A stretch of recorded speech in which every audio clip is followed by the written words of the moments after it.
Field sobriety tests in North Carolina DWI cases.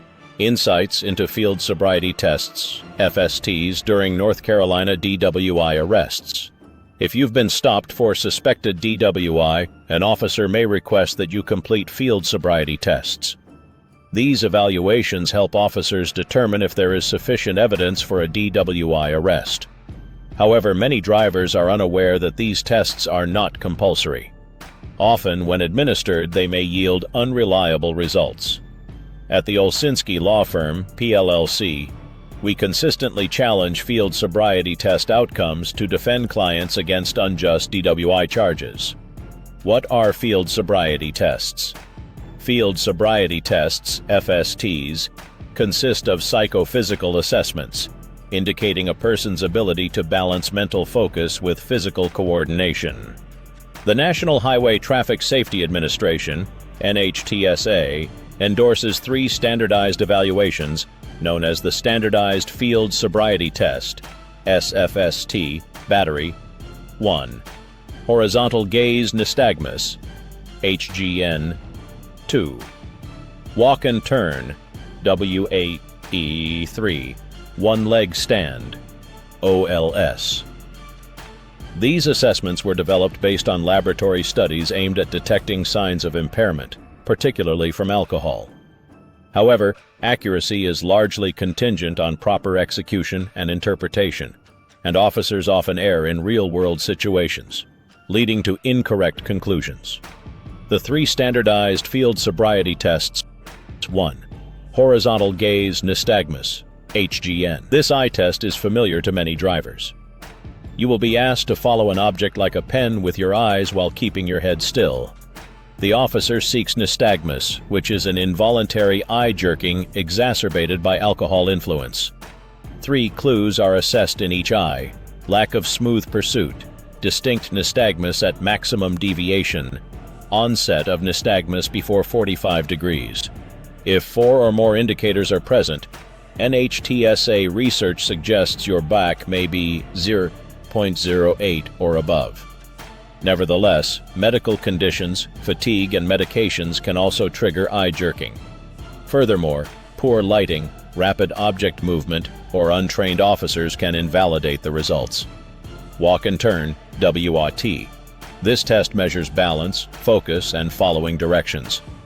You must take 9 heel-to-toe steps along a straight line, turn as directed, and return with 9 steps.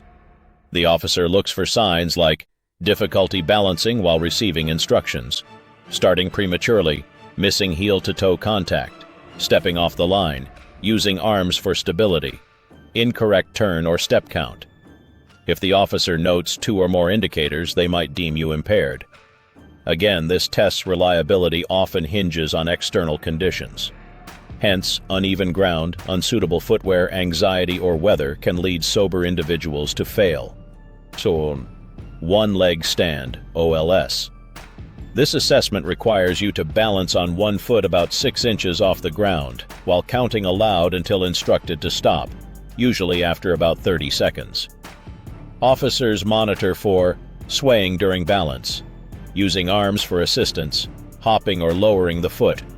Exhibiting 2 or more signs may lead the officer to assert impairment.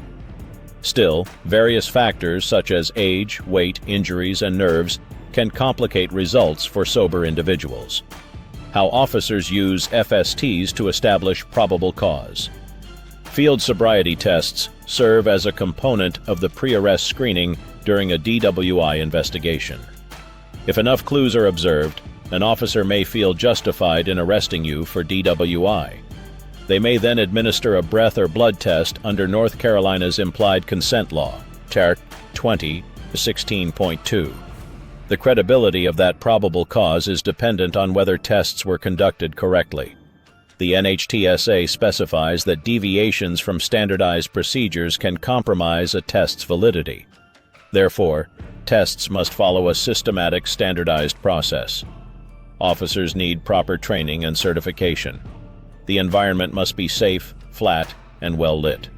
Should these conditions not be met, your attorney can file motions to suppress test results and contest the legality of your arrest. Common problems with field sobriety tests.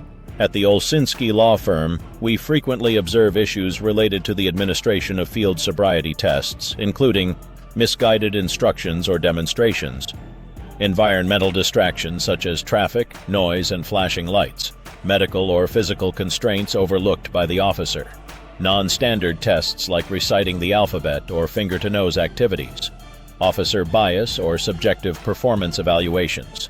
Because these assessments rely on human observation rather than objective measurements, they inherently possess a degree of subjectivity. For instance, what one officer interprets as a sign of impairment might simply seem like fatigue or nervousness to another. Challenging field sobriety evidence. Our defense approach starts with a thorough examination of the officer's body camera footage, training certifications, and written accounts. We assess each action against the benchmarks detailed in the NHTSA DWI Detection and SFST Instructor Guide. If the officer failed to adhere to mandated procedures, lacked necessary certification, or conducted assessments under unfavorable conditions, we may argue that the results lack reliability and should not be admitted as evidence. Excluding this evidence often weakens the prosecution's case, and in some instances can even lead to complete dismissal. Why choose the Olszynski Law Firm for DWI defense? Our lawyers are well versed in both the legal standards and scientific foundations of field sobriety testing. We can effectively challenge the validity of an officer's observations while highlighting inconsistencies that prosecutors may overlook. A DWI charge doesn't guarantee a conviction, especially if the evidence against you is flawed.